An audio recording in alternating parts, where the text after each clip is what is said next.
All right, week 2 wrap up. This was a hot mess of a week. Someone is playing pickleball right outside my window, so you'll probably hear that. And I guess that is in line with the rest of the footage from this week because I had a really, janky filming setup while I was traveling. I found a way to stabilize my camera, but I was filming on a lap desk for the majority of the clips, and it turns out that I move a lot when I journal, and I was getting a little bit motion sick attempting to edit some of the clips. So I don't know how much of the real-time journaling will actually make it into this video. I've not started editing as I'm filming this wrap up, but anyway, so week 2, and I guess now we get to have kind of the real talk with myself here because I'm not liking this. And I guess I want to say thank you for all the very nice comments and all of the support. And I think a lot of people see Hobonichi and kind of perk right back up and kind of tune into the content because these are such a great planner. These are such great planners. Cannot talk still. And a lot of people use them, and I think it's fun to see other people use planners that you are interested in, and it's just a great way to source ideas. So I feel kind of bad for this, but I don't think I'm going to complete the 30 days in these notebooks. There was a comment, I'll put it on the screen because I'm paraphrasing, and this comment really spoke to me that I don't have to be consistent, and it just sort of reminded me who I was. I love playing with planners. I love figuring out what's working for me and then sharing how it works for me. And maybe I haven't hit that stride in a while, but I don't have to stick with something when I'm starting to recognize, you know what, okay, I think this isn't working for me. So here's what I don't think is working for me, particularly with Hobonichi weeks. My habit trackers are just kind of falling apart, and I think if I kind of force myself to stick with this for another 2 or 3 weeks, I could probably overcome it. But after spending the majority of the year in a ring planner, I'm used to having all of my habit trackers grouped together and having my sections to organize things a little bit better. So in here, I've got my one habit tracker in the front. I've got a mood log on the monthly. I have my weekly kind of focused habits. I have most of them tabbed, but then I've got the majority of my collections and habit trackers that I need to flip through. I've got some in the middle here for a diet that I've been on. I've got my monthly habit tracker.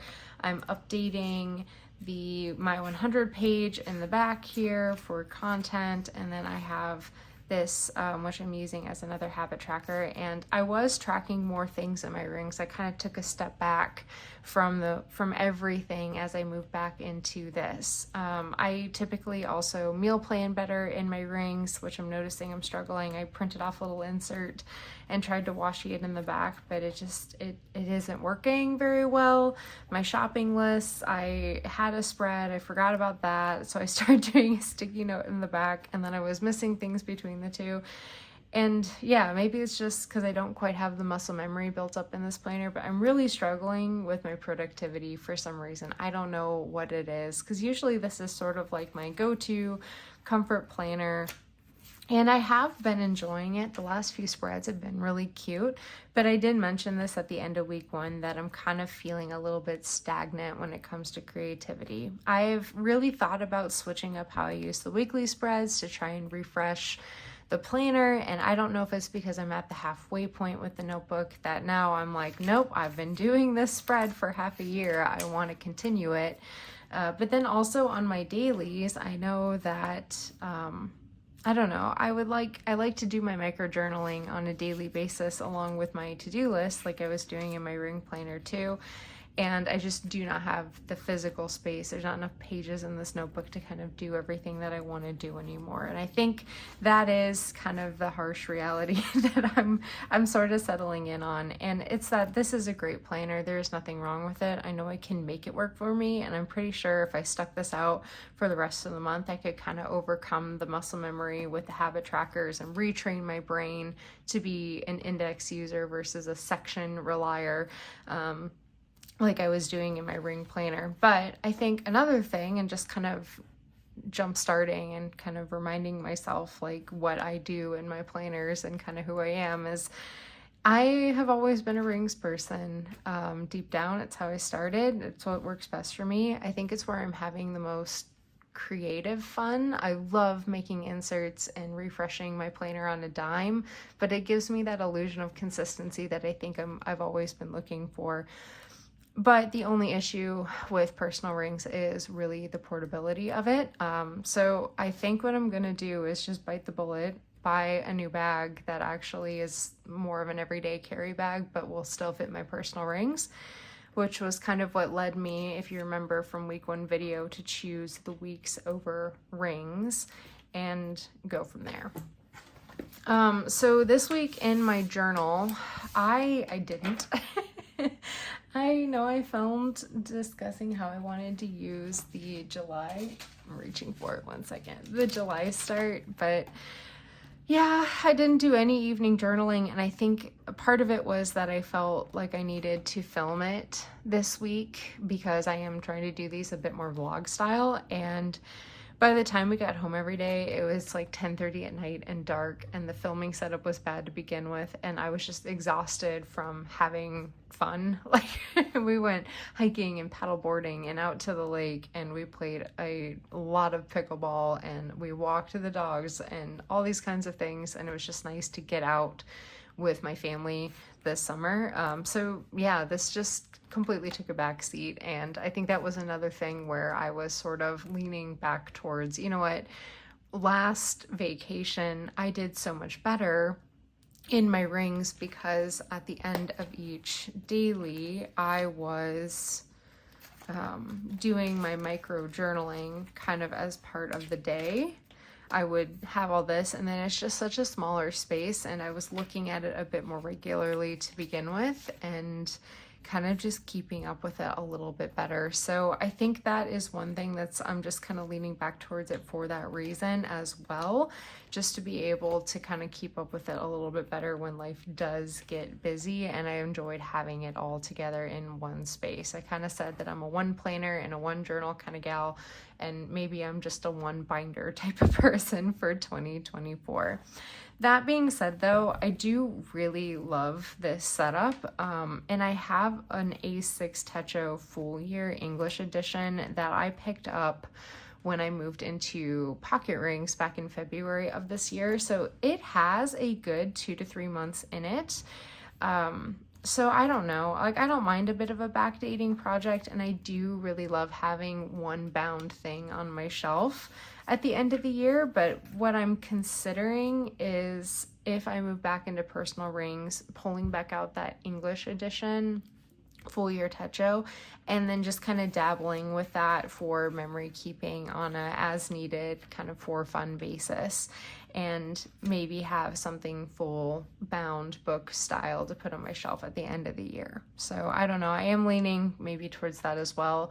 On the opposite end of the spectrum, I have considered keeping up my Hobonichi weeks as more of a bound book, a little bit more of a functional archive versus my ring pages, because that is another thing that's kind of set me slightly away from rings. But I do think that the flexibility and like the amount of creative energy and fun I'm having in my rings offsets this. But these binders, this is the Franklin Covey compact size archive binder. I found mine on Amazon this year. They're relatively expensive, but they do hold a lot. So this is every sheet of paper I've used since I moved back into rings in November of 2023. So this is just about 6 months in here. 1, 2, 3, 4, 5, 6, 7 months in here, including work pages, which I don't typically keep, and all of my Dear Diary journaling for the last 6 months. So she's really full. I also have spare dividers and inserts and things in here. So I haven't quite been reaching for this, but I also keep it up on a bookshelf. So I think that is one thing I'm a little bit nervous on saying like, hey, I want to move back to rings, is that I'm nervous that I won't actually flip through them like I do my Hobonichi pages. But I'm kind of at this point where it's like the organization of the rings, having my habit tracker sections and all of that just works so much better for my brain this year, this season of life, that I'm kind of like, all right, well, do I want to choose my entire system based on the thought process of how it's going to sit on my shelf at the end of the year, or do I want to choose my system with more of the this is what's working for me from a productivity point of view. So I think that's kind of why in general I'm leaning this way. And I do really love flipping through these, and I'm going to move out 2023, which is a good chunk to make room. Ooh, ripped a page to make room for the rest of 2024. I don't know if I'll be able to get a full year in one of these binders, but I will get rid of my work pages, which are back here, the spare inserts and dividers, and I think I'll probably move my Dear Diary pages into a separate binder as well, or choose to let those go as well. I don't know. But for now, I've got everything in here just because it was easier to do when I moved, and it does work out really well, and I definitely think I'll pick up another one of these binders because it's sort of the best volume of pages and a nice little neat binder that I've come across for personal or Franklin Covey compact size. So I will probably stick with that. So anyway, now that we're at the end of week 2, and I feel like a quitter, and I don't want to be a quitter, but I don't know, it just sort of resonated with me that I don't have to, I'm not about consistency, and I don't think I've ever been. I've been more about the experimenting, the trying things out in my planner and finding what works for me. And maybe I've kind of hit a bit of a wall because I feel like I've tried everything I want to try, and I have been kind of struggling on that point of, am I making content that's valuable, or am I approaching things in a way that's helping people or is new and unique? And I feel like at this point I'm kind of rinse and repeating a little bit, but now I'm kind of feeling, I'm feeling excited to be back in rings again. I kind of hit that reset button of, there's so many new spreads that I would like to try and different ways of organizing information. And I think being in rings has kind of given me back that refresh that I used to get when I was in a bullet journal, of just kind of being a bit more fearless and a bit more experimental and trying a lot of new things. Like when I got back into rings earlier this year and figured out like how to meal plan and a bunch of other things that I haven't tracked for literal years, probably since I left pocket rings in 2021. And I was just thinking about it, like even over the weekend, I was like, something I've really been struggling with is our Amazon purchases. Like I'll make a purchase, but they don't bill you. They bill you as they ship. And I was like, gosh, I just should set up another package tracker to track online Amazon orders specifically with better descriptions so that I can tag those in my budget better, which I'm sorry, that's very like a rambly, extremely specific example. But the short version is that I have been approaching planning very differently in rings in a way that I haven't done in years. And I think that is the magic that I've been looking for a while. So anyway, end of week 2. Let me know what you think. I think at this point, I'm probably going to move back to rings. Might pull out the A6 Techo just for a fun full year bound book memory keeper. But if you guys think that I'm going the wrong direction and I should give the weeks a couple more weeks, let me know. And then I guess I'll just kind of start tallying up my notes and see if by the end of it that I think I do want to move back to rings for August. But I'm kind of that person that once I recognize I want to do something, I just kind of jump in and do it. Sorry about that. I also think that coming back with the 30-day challenge after like a 3-month hiatus was a bit ambitious for me. But anyway, let me know what you think. I appreciate you listening, and thank you so much for being here. You guys are the best. But yeah, I hope you have a good week, and I will talk to you soon.